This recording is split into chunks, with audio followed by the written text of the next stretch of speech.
And I get the privilege of presenting today's speakers, and I get also the privilege of giving you a little bit of a background. I'm not sure how many of you all have been on the journey that CLIC has been on with trying to diversify language teaching. So I will take 2 minutes to do that, and then I will let my colleagues speak. So here at CLIC, we've had a little bit of a long journey, I would say, with attempting to bring the topic of DEI, diversity, equity, inclusion, into our teaching practices. And so I'm going to give you a brief overview of what that meant. So back in December of 2019, as part of our normally scheduled professional development, we asked Dr. Uju Anya to come speak to us about diversifying language education. Her work focuses on Portuguese learners, and in particular, students that are learning Portuguese and that are Black, and how that experience intersects. But obviously what she did for us was to apply that to all language teaching. And so with my colleague Lujan, who's here today, we summarized the ideas that were taken away from that workshop. And were then in 2020 prompted to come back and reflect on this workshop. Why? Well, we all were aware of the 2020 social movements that happened throughout the US. And then closer to home, our Black students at Rice, the BSA to be specific, sent out some demands that literally named CLIC. So if we didn't do something, it meant that we were literally not paying attention to our students. We were named, right? And so within the things that the students were demanding was for us to look at the curriculum. And then Lujan and I thought, well, we're not in charge of hiring, so what can we influence? And what we can influence is to decolonize the curriculum. And we thought furthermore that it was even more important because a lot of DEI work, as I mentioned in my email, is criticized because faculty will do a one-day workshop, feel really good about themselves, and then go back to teaching the same way that they were teaching before, right? And so a lot of DEI research and the literature tells us we need to hold ourselves accountable and we need to come back and not just have it be a one-day thing that makes us feel good and then our teaching is not impacted. And so then, because of all this, we circled back and we did with Lujan the Where Are We Now workshop this past summer to share with faculty how our teaching practices have been impacted by the things that were going on nationally, by the workshop we had in December, and by the demands that the students laid out. And now, continuing our journey of accountability, I made a call to all faculty at CLIC if there were any brave volunteers to share their journey. Not to say that it needed to be perfect, but just what was their journey like trying to apply some of these things to their teaching. And I am very grateful that Elade and Fatima were gracious enough to say that they want to share what their journey has been like. So I think this is a great opportunity to see what that can look like. What can a series of workshops and holding ourselves accountable, what can that look like? And so I'm very grateful to Elade and Fatima for being willing to share this. I know it's hard to share. I know that for Lujan and I, it was hard for us to share. We're not pretending to have the answers. We're just hoping that we become part of a larger conversation about continuing to do the work and to be more aware of the messages that we're sending our underrepresented students when we're teaching languages. So I'll end there and I will let, I think we have Fatima first. So please, my dear Fatima, you should have the power to share screen if you need to, and we're all listening. Excellent. So let me just share my screen.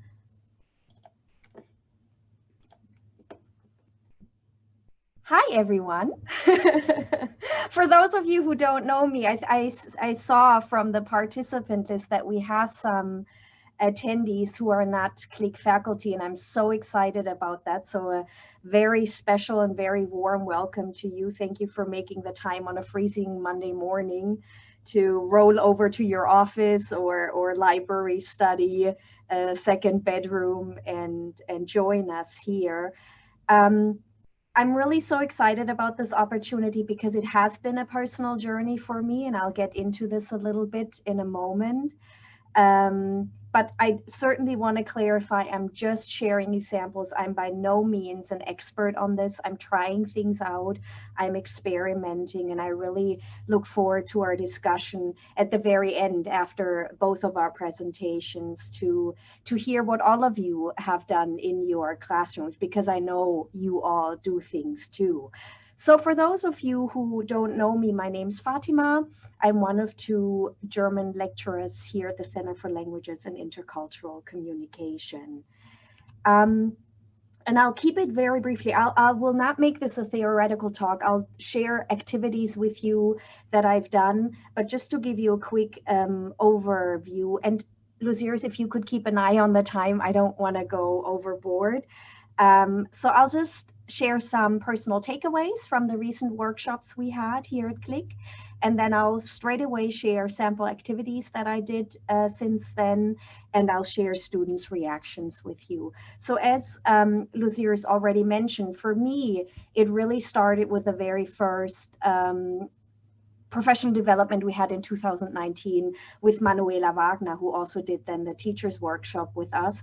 That already really got me inspired and thinking in this direction. Her language is also German, so she shared some practical tools that I could apply in my classroom right away.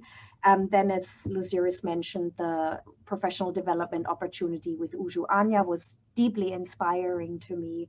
And then also our follow-up discussion this past summer.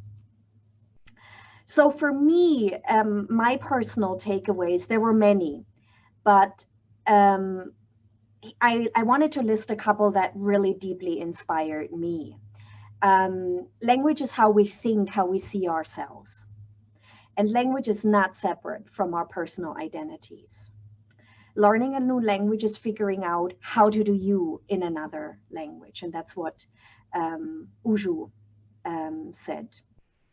And very important also, what I wanted to really never forget is that our students don't leave behind who or what they are when they come to our classrooms, and they shouldn't, right? Students' life journeys are very important, and that's something that has really stayed with me over the last year. So I made a call to myself to say that I, as a foreign language instructor, must give students the information to talk about themselves. Starts with vocabulary. I want to help students affirm their identities. I must educate myself, because that's really, I mean, after the workshops, I realized I don't know these things. I don't know the lingo. I don't know the vocabulary. I realized, well, you have to go and find it. You have to educate yourself.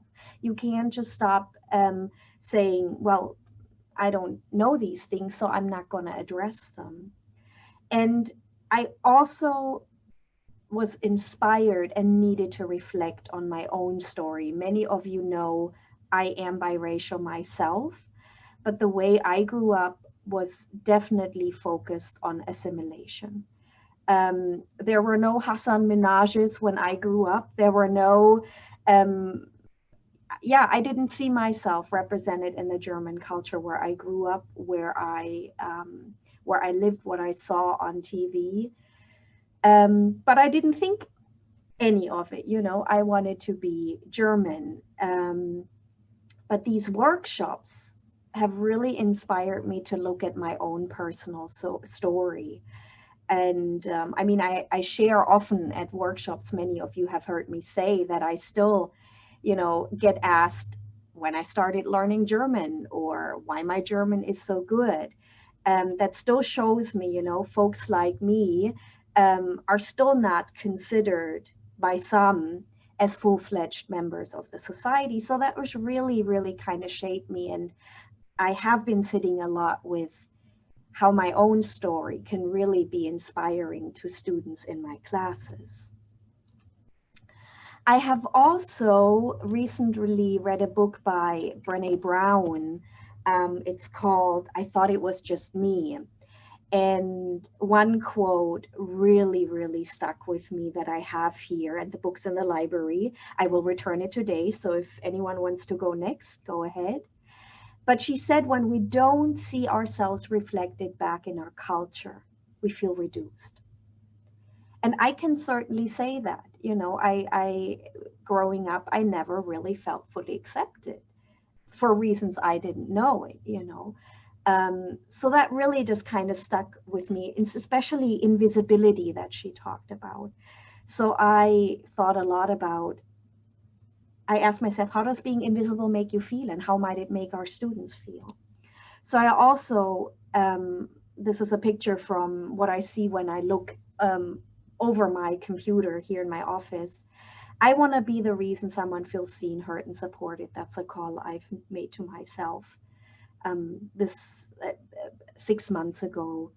And now I'll share with you how I do this. So what is the issue? Here's a scan from a page in our German textbook. This is, and I by no means want to butcher textbooks. It is really difficult to put this together, especially to be representative, to be all inclusive, right? I fully understand this, but this is what we and what I are dealing with. This is a very brand new textbook published in 2019, but this is one of 2 pages talking about daily life and family. And even myself looking at this, I do not see myself represented in this, talking again about seeing yourself represented in the culture. This is not how my grandmother looks like, you know. And I think also nowadays it doesn't have to be necessarily a white person in Germany here. Most likely it would be, you know, somebody perhaps from the Middle East or Turkey serving you in the cafeteria. So this really, and it was like color, 2 pages really struck me and stood out to me. But again, I don't want to blame textbooks, right? I see it as my responsibility to step up and fill the gaps. And so I want to start with some sample activities. So I shared a moment ago, right? Learner stories. That what we learned at the professional development really inspired me. So as many of you know, Katharina and I work with portfolios. And something that I really enjoy about these portfolios is that students can reflect a lot. And the first task in my portfolio is, for instance, learner biographies in different shapes and forms. And this allows students to also reflect on their language journey, on just sharing about them and me getting to know more about them, again, to value their stories. I also, about a year ago, did a very small research study with German foreign language students that we have in our classes here. And it was focused on multilingualism and their perspectives. But one question I added was, do you feel the Rice community values your knowing, speaking multiple languages? And I was really intrigued, even though I only had 14 responses, that the overarching majority really said only somewhat. And I thought, this is something, again, I need to celebrate and value in my classroom. So I'm going to just dive right into sample activities, and I'll just going to share a folder where I have some ideas, some sample activities that I want to share with you. And I'll do this fairly quick for time reasons. So this was something that, an idea I got from Dr. Manuela Wagner when she came at the beginning of 2019. And it's something, and this is all, I start with 141 activities where we teach personal pronouns, you know, and I thought this is a great way to just show diversity. These are all Germans. Famous Germans. Conchita is Austrian, actually, so German speakers. But again, to move away from the textbook also and show it is diverse. And here we can already talk about personal pronouns. And look, we may perhaps think to identify somebody as he, but you know, when you dig a little deeper, you know, you can find out, oh no, the personal pronoun that Conchita wants to be used is sie. So just kind of a very small little thing that shows already that, you know, we have a broad worldview. We want to look at, you know, the beautiful spectrum of people, you know, and just again, the textbooks don't have the time and luxury to do that. So again, I saw this as my call to do this. So something that we did already in the very first week. Then in one of my quizzes, very simple, but you know, when talking about family, I moved away in one of my quizzes from a father, mother, children picture to just finding a picture that showed two females as a couple with their child. And I'll talk about this a little bit in a moment also, because I got some reactions from students about this. But these little things that take 2 minutes, but you just have to, think for a moment, again, how can I be more representative and more inclusive? And this can already take place with a simple picture. Something that worked really well was I included talking about your sexual identity this semester in 141. And this is very simple vocabulary. I found an awesome video, but again, it really took me time to look, to find resources, and that was most time consuming, but the reward afterwards was just enormous. 30-second video, but students through this video heard German speakers talk about their sexual identity. I don't know if you can see this so well here, but Nina says, "Hallo, ich bin Nina, ich bin queer." Luca also says, "Ich identifiziere mich als queer." And Lea says, "Hi, ich bin Lea, ich bin trans." Yeah. So students didn't need it. It's not third year level that we can only introduce these. That was very, very, very simple to do thanks to this video. And I added some questions for them to work with, and just a very simple homework task where students already could gain some insight on how do I express my sexual identity. And I'll come back to this in a moment too. I want to talk about this too. And then, I look, for instance, also to work with statistics. Very simple vocabulary here too. A lot of the vocabulary, at least in German, the luxury is that it's the same vocabulary as in English. But again, it shows my students a picture of what's going on in Germany. We could discuss that at a very simple level, but we could discuss this. So that was 141. And then I wanted to share some things in what I did in 142. So the next level up. What I also wanted to try was, not only look at including LGBTQ folks or different races, but I also wanted to really pay attention to including young people or people in general with physical disabilities. That is, of course, never included in our textbooks. And again, not here to butcher textbooks. So I went out and looked and found again a really awesome video where the video host, the host of the show, is a young German. He's Black, but he's also in a wheelchair, and he is super cool. I started crushing on him this semester. So again, just to see that this is a normal picture too, right? And created an activity around this. Of course, 142, you can do a little bit more already. So everything was a little bit more text heavy, but I also found, again, an Instagram account, a different resource where they specifically have multicultural Germans, biracial, multiracial Germans share their stories. And it's awesome vocabulary learning.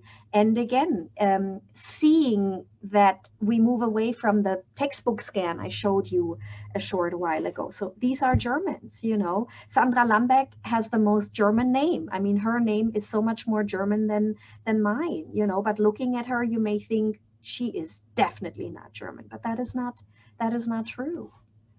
And then the very last one that I did in 142, I found this video on YouTube about Representation Matters. That was literally also the title of it, done by Vogue Germany. And all these folks that you have here are German people of color.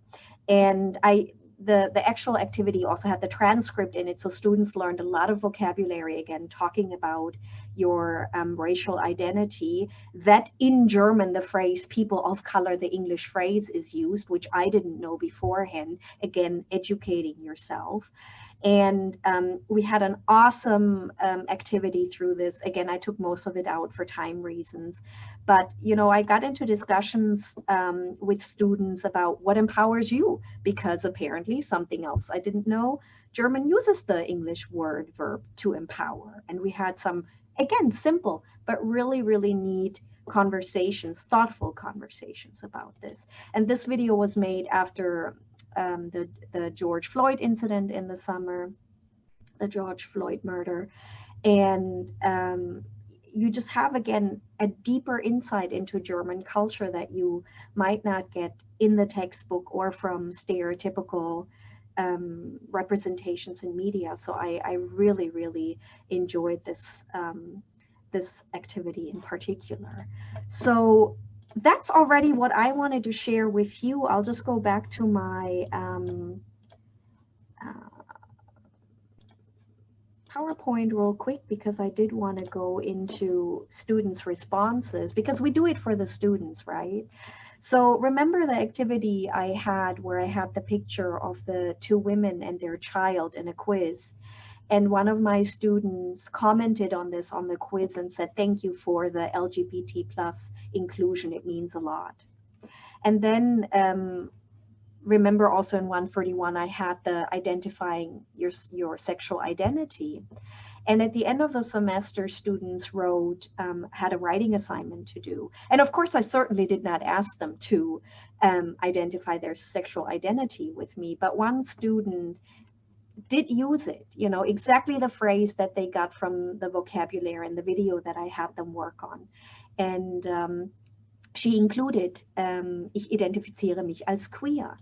And that showed me that students paid attention, that they appreciated this, that I perhaps made a little difference. I'm still learning, I'm still trying to figure things out, but I have the sense that these little things can already make somebody feel seen, heard, valued. And as I said, that's kind of my call to myself. And the last comment I want to make is perhaps some of you think, not in my culture, or this doesn't exist. And I do want to encourage you to dig deeper. I think we have this in all cultures. It might be even more hidden in your particular culture. You might not be aware of it. But then again, my call, take the time and look and find out and ask questions. It's really an awesome learning experience. Thanks so much for sharing, for listening, for allowing me to share. And I'm looking forward to our conversation after Helade's presentation. Thanks so much, guys. Thank you, Fatima. That's an awesome way to start. I know we have a Q&A, but it's just really, you hit the nail on the head. It's the call to self. Because oftentimes it is the marginalized groups that are asked to do the emotional labor of educating others. And I think it's so powerful that you're reminding us that it's our job to be educated, not to ask the already marginalized to educate us. So thank you, that was awesome. Thank you so much, Fatima. So now I will let Elade finish our presentations. Hi, everyone. Good morning. My name is Elade Scudi Santos. I am the Director of Language Instruction at CLIC, and I also teach Portuguese. So I'm going to present to you today a little bit of my own journey, and I share a lot of what Fatima said. This is just the beginning of a journey of trying to educate myself, trying to experiment in the classroom, and still finding that there is so much work to do. So yesterday, when I was going over my presentation one more time, I was going over my own material for classes and seeing what else I could change or include or things like that. And I still found some pictures and some references that I was very ashamed about it. I'm like, this is not diverse at all. So even though I have been paying attention to this and trying to modify my course material, when I go back to things, I still see that there is work to do. So But I'm going to share a little bit of what I have done already, and I hope we can have a nice conversation, and you can give me some feedback about the work that I have been doing. So I'm going to share my screen with you, so we can talk a little bit about diversifying the teaching of Portuguese. So I want to go back briefly to one of the articles that we had to read before Dr. Anya came to give us the workshop, in which we read that diversity is necessary. And I want to go back to that to kind of also link my presentation to what Fatima was saying. We need to dig deeper and see where diversity is in our own culture, and to present that to students. So what Anya and Randolph say in this article is to ignore diversity is to reinforce legacies of inequity and exclusion upon which our educational institutions, because as educators, we need to do the opposite work of this. So once we embrace diversity, we have to think about how we define diversity, right? And in their article, they refer to important things that really caught my attention and made me think. So some of them are: diversity can refer to the representation of individuals of different race, gender, ethnic, linguistic, national, sexual, and social class identities. So thinking about all the different ways in which we can include, in which we can be represent diversity in our courses, and also what it means to include these people or these different groups or these different communities in our courses, right? So what they say is that any discussion of diversity must include meaningful representation and participation of teachers and students from minoritized backgrounds. So I think the words representation and participation are really important here. It's not only to represent, it's also to allow the different voices and the participation of these voices, and to really hear them.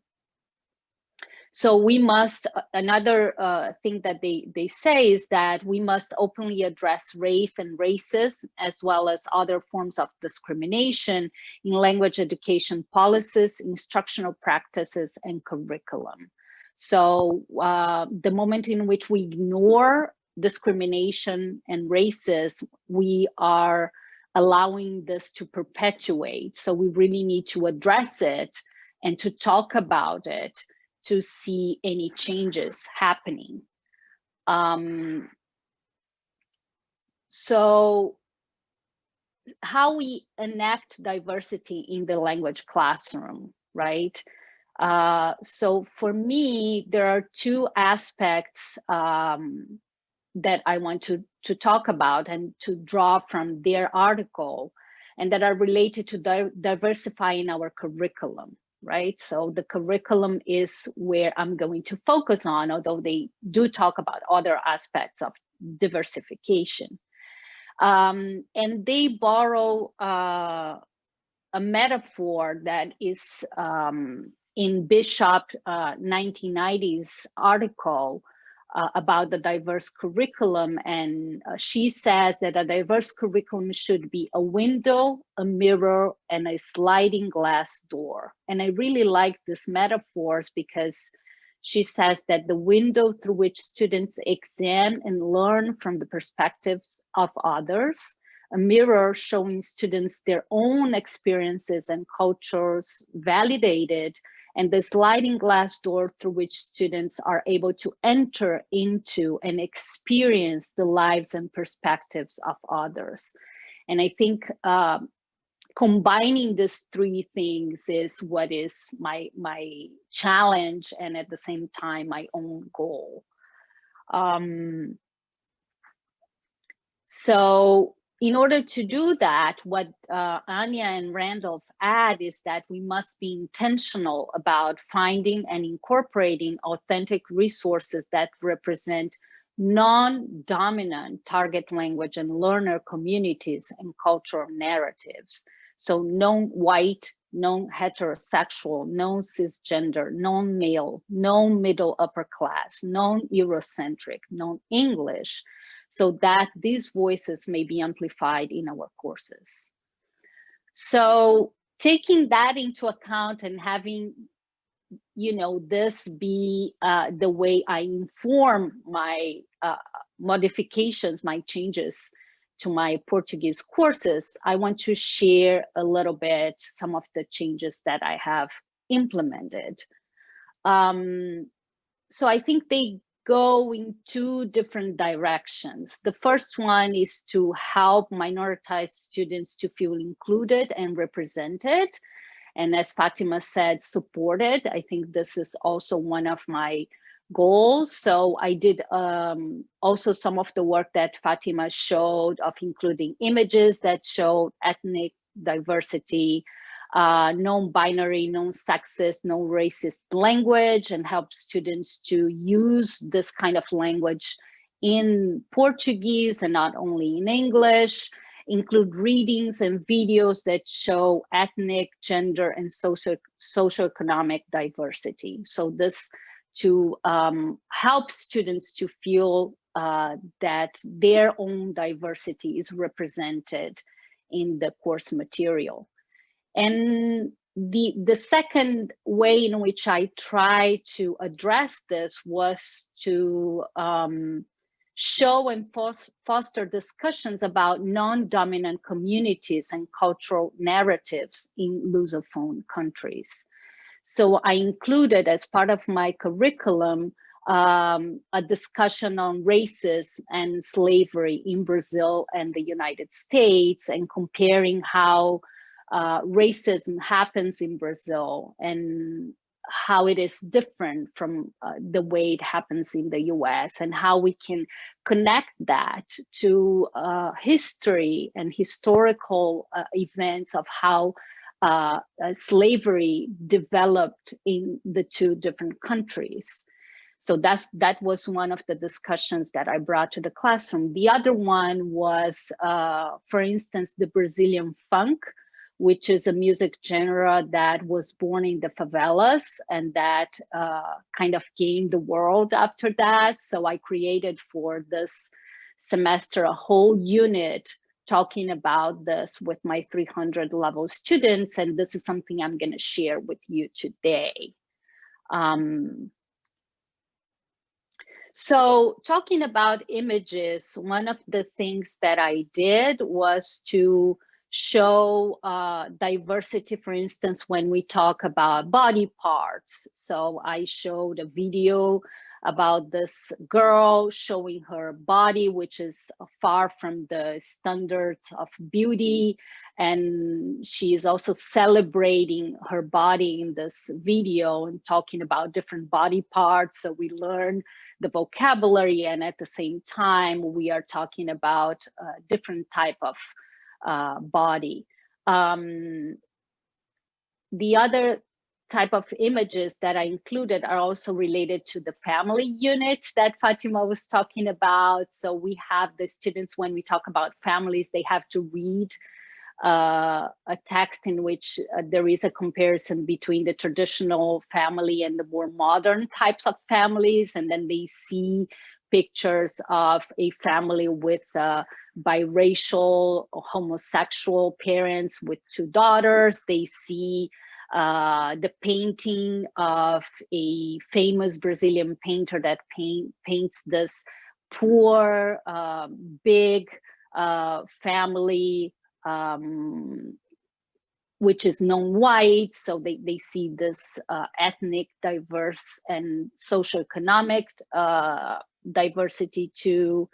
Then when we have, for instance, when I include pictures in activities, I also try to include pictures that show some of the ethnic and gender diversity that we have in Brazil. When we discuss, for instance, elements of the urban landscape of Brazilian and Lusophone country cities, I show to them this picture here at the bottom where they can see the favelas right beside a very wealthy apartment complex, and how this shows a little bit of the urban landscape and the socioeconomic differences there being so close together, and how this represents the socioeconomic differences. Then we watch a video about Luanda and this poor population being moved from downtown in an old building to the outskirts of the cities, where they don't have the same resources. So all trying to show how not only the ethnic diversity, but also, and the socioeconomic diversity, but also how is the lives of these people in the country where they come from. So this is one side of it. I also tried in my Portuguese 206 to go a little bit deeper. So when we talk about physical description, what I do with my students is that we watch a comic video that shows a little bit how a man who has just been robbed come to a police station and tries to describe what happened to him, and this policeman tries really hard to make sure that the robber is a Black person and uses very derogative terminology to refer to the ethnicity of the robber. So we talk a little bit about how we can use descriptions, physical descriptions, to be derogative about Black people, and how this refers back to the history of discrimination that we have in Brazil. And then I invite the students to compare the situation portrayed in the video to situations that happen in the US, and how similar and different they can be. And then, because we are talking a little bit about the existence of this Black population and ways to describe physically Black people in Brazil, we also talk about the distribution of race in the Brazilian population and in the American population, and how different the distribution is. So one of the things that they notice when they look at this graphs is that in Brazil, we have 43.42% of the population is mixed race, which is something very different of what we have in the US. So we talk a little bit about what it means to be mixed race, and how we can have such a large population of mixed race people and at the same time have racism. So we have all this kind of discussion. And I want to remind you that my 200 level students are Spanish speakers, so I can really have very complex discussions in Portuguese with them very early on. So that really helps a lot. But what I really want to share with you today a little bit is my project for this semester with my 300 level students, talking about funky carioca, which is this music genre that was born in the Rio de Janeiro's favelas. And it is influenced by a lot of different music genres, from, you know, Afrobeat, from the different genres from Miami. So there is a lot of influence from the US as well, from samba. And it became really popular in the 80s in Rio. And it has been slowly gaining more visibility inside of Brazil and outside of Brazil. So I want to share just a tiny bit of the video with you so you can have an idea of how this genre sounds like and how a little bit of how it looks like as well. So you can see exactly how this was important to me and why I wanted to include this discussion, how this relates to socioeconomic aspects, to cultural aspects of Brazil.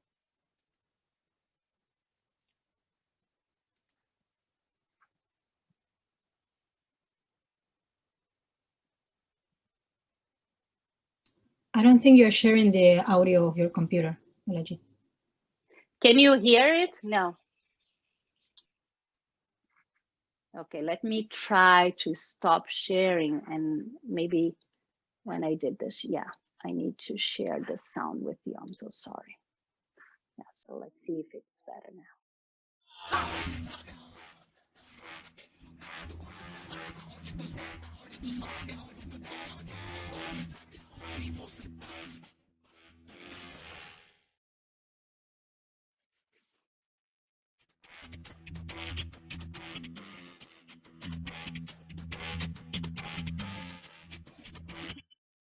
So you can watch the whole thing later if you want to.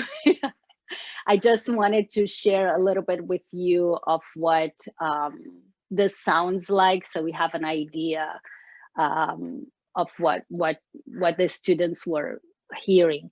And there's also a type of dance that is that was born after this music genre started. The dance is more recent, right? And it also became really popular in Rio, and it became also, it was defined as one of Rio's cultural heritage. So I want to share also a little bit of this with you very briefly, so you have an idea of what I'm talking about.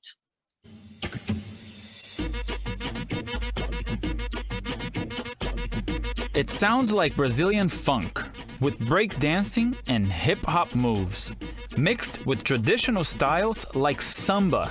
Step by step, the passinho is becoming the new sound of Brazil. Born inside Rio's favelas, it exploded here on YouTube, turning some of the city's poorest into instant internet superstars. Rafael Soares is one of them. He created the famous batalhas, or dance-offs. It's a competition with a lot on the line. Dancers have just 45 seconds to put their best foot forward, and judges pick the winner. How did you put them together?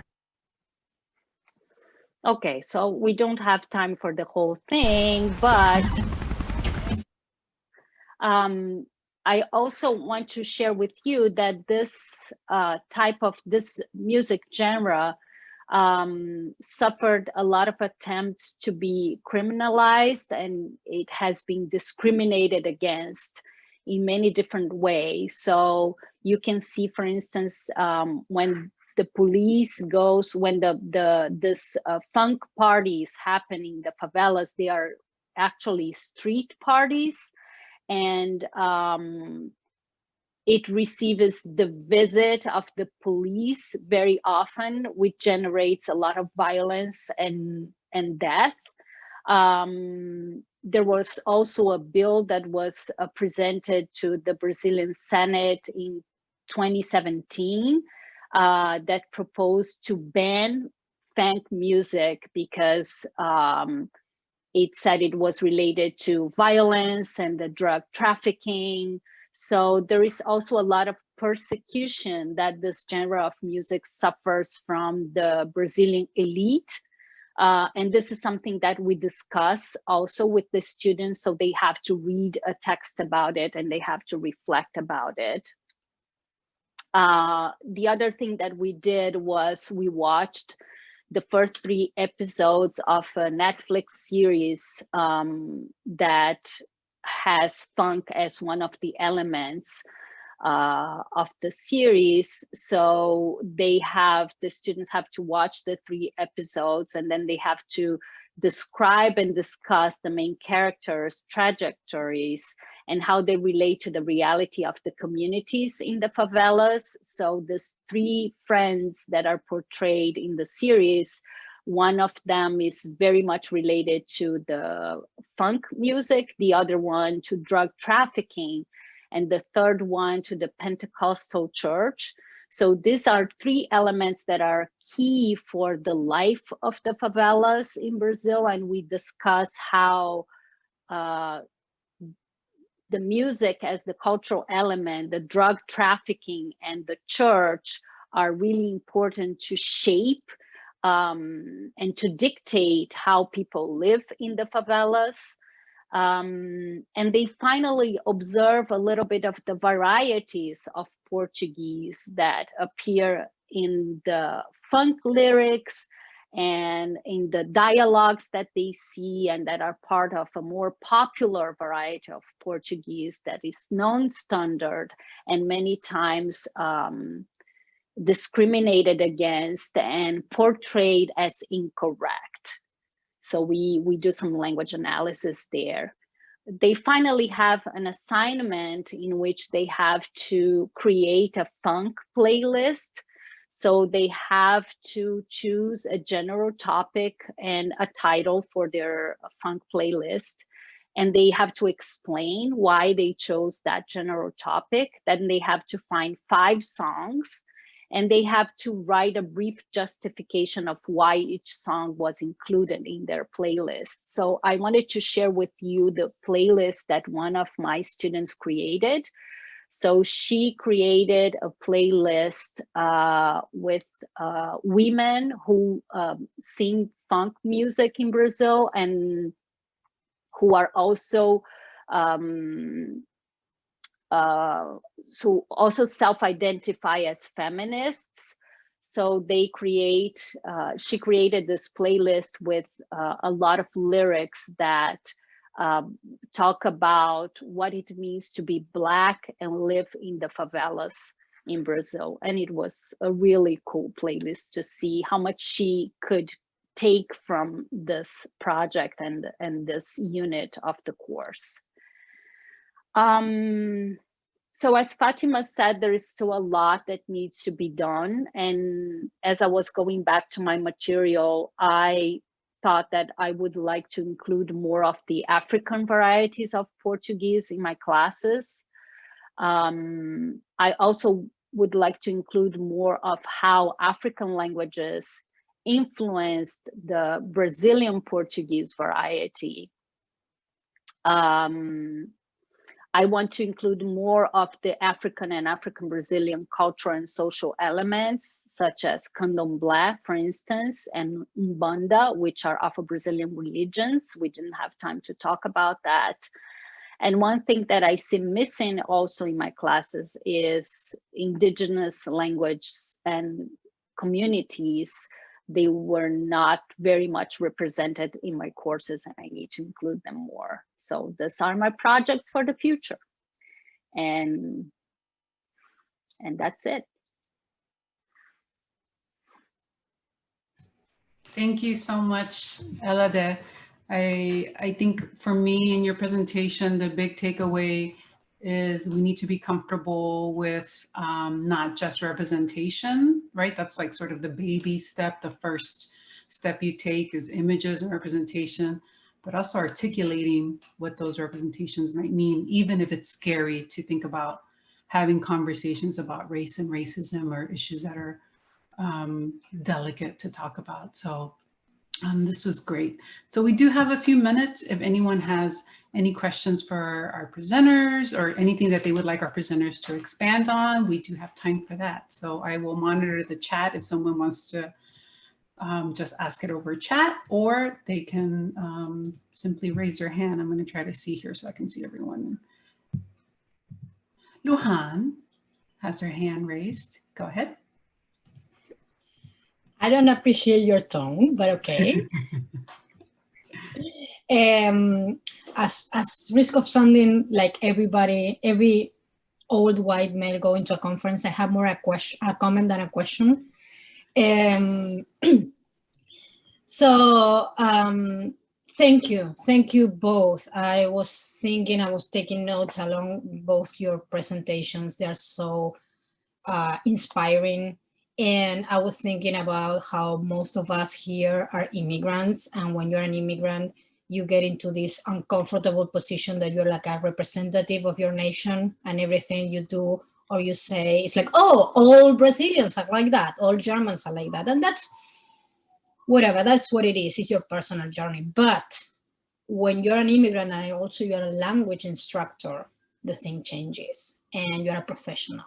And I think it's our duty as professionals, and we cannot escape that, to keep ourselves updated and to keep ourselves being able to do at least the best that we can. And I think both of you did an excellent job showing us how it doesn't take much, but it has a big, big impact.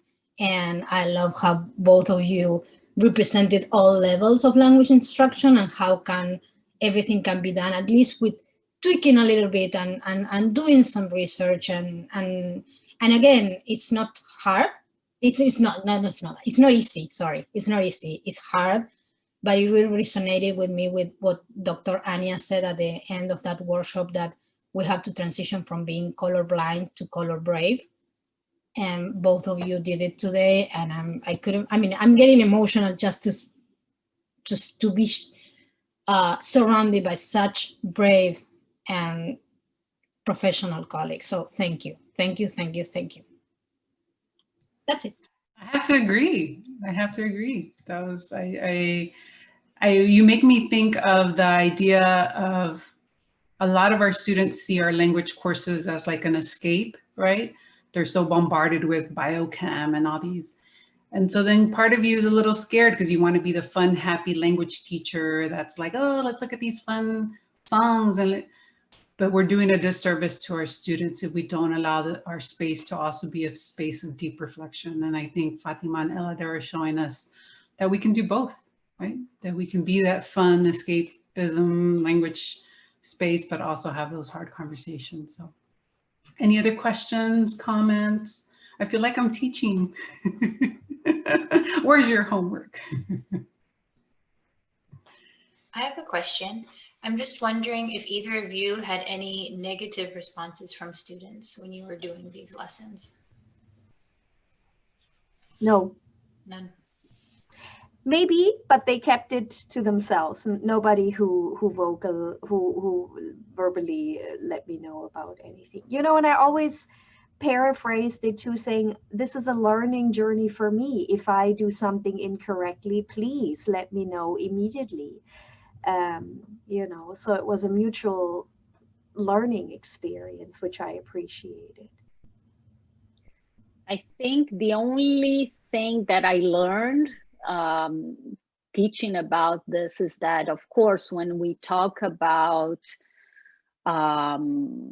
drug trafficking and the lives in the favelas, and we watch a series about that, there is a lot of violence involved, and our students are very, very sensitive to violence. I mean, this was a series that I never expected to get a reaction like, I can't watch this because it's too much for me. And I got 2 students in my class who said, I can't watch this, it's too much for me. And I could never expect that because it's not a super violent series. There is a murder, but it's not that it's super graphic. But I learned that our students are really sensitive to violence, so we have to be mindful about that. Thank you, ladies. And now we have a question from Alex. Please go ahead.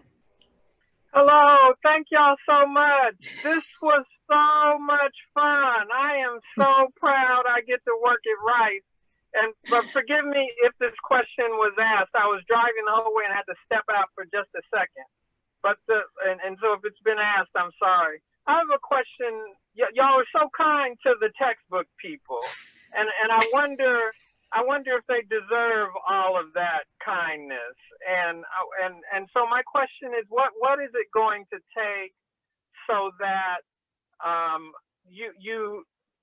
what is it going to take to change the textbook so that you can get beyond, right, correcting their missteps and adding even greater value to these classes is one of my questions. Can they be taken on? But also, I was really looking forward to Click German and Portuguese textbooks as well, done by y'all, because I know they'd be a lot better.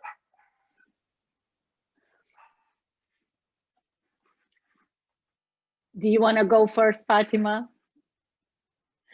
So for Portuguese for Spanish speakers, Alex, actually, we do not have a textbook anymore. There is no textbook of Portuguese for Spanish speakers.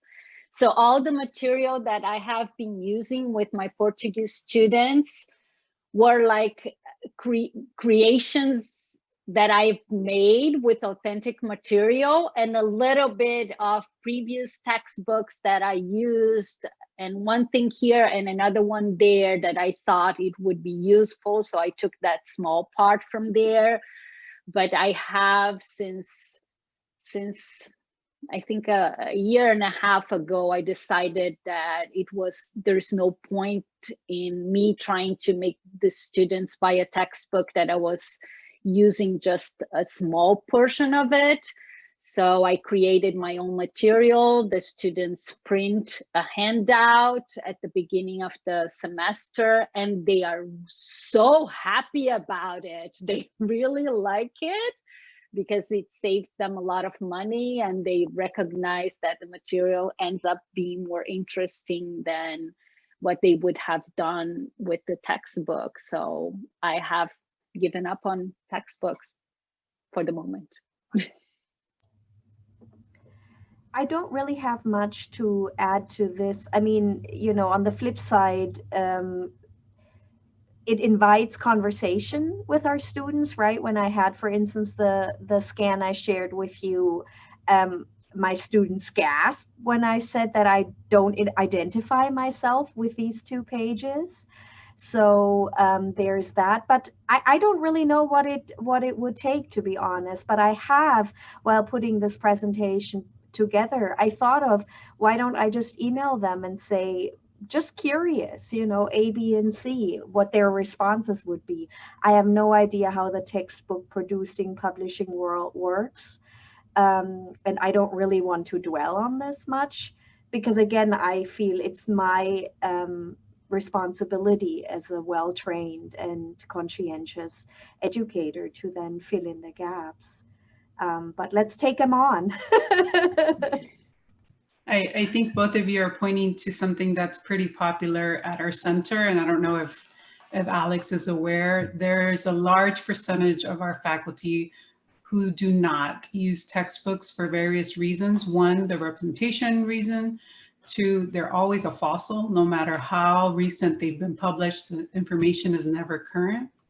And 3, a lot of us are trained with the low-income, first-gen low-income training. And in that training, we learned that part of decolonizing academia is that whole textbook world and how financially it just does a number on our students.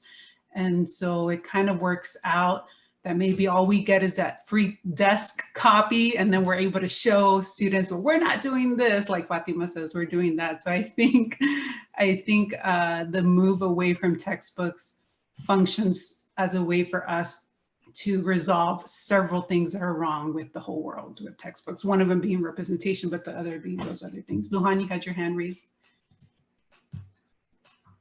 Yes. So just to a little bit of a story, a book that we implemented in the Spanish language teaching asked us for feedback, and I did raise that issue. A quick Google search can tell you that Spanish is spoken, it's the official language of 20 countries and is spoken in 24, yet the book only referred to Spain. So they gave us the opportunity to give them feedback. Nobody came back to me with this, of course, but I did raise my voice and I said, you know, I think the cultural representation of Spanish speaking language is kind of like a little bit like, I don't know, inaccurate. I don't know. I don't remember what I wrote, but I did wrote them back. Right. And I think we also have a colleague who shared with us, not only is the content old, not only does it lack representation, but the perspective it takes. I think it was Kevin who shared with us that there's a small, you know, they all have the little history page and they referred to colonization in sort of positive terms, like what are the great things that happened? And so we're able to counter that by not relying and too don't get heavily me on started on the chapters on technology. Yeah. GPS is a beeper. good thing. So I want to respect everyone's time. We're at 11:03. I just really, once again, you know, it's really important. I can't stress this enough. As I do the research into DEI, there is a lack of accountability. And I think we're in a position to hold each other accountable by doing these types of things. I'm going to speak on behalf of Elade and Fatima and Lujan and say you can come to any one of us if you have any questions, if you're scared about taking a first step, if you think that maybe this does not refer to your culture, you're probably wrong. You probably just don't have access to the information. So anything that you might need to start that journey, we're here. Again, all the materials from the different workshops that we've held are in our shared Google Drive. But what I will do at the end of this presentation is I will gather everything together and send it in an email if you want to have sort of the whole experience of what we've been trying to do. You know, just reach out to any one of us. It's not because we have the answers, but we can share some of the tricks that we use in order to get ourselves educated and more informed about how to do this.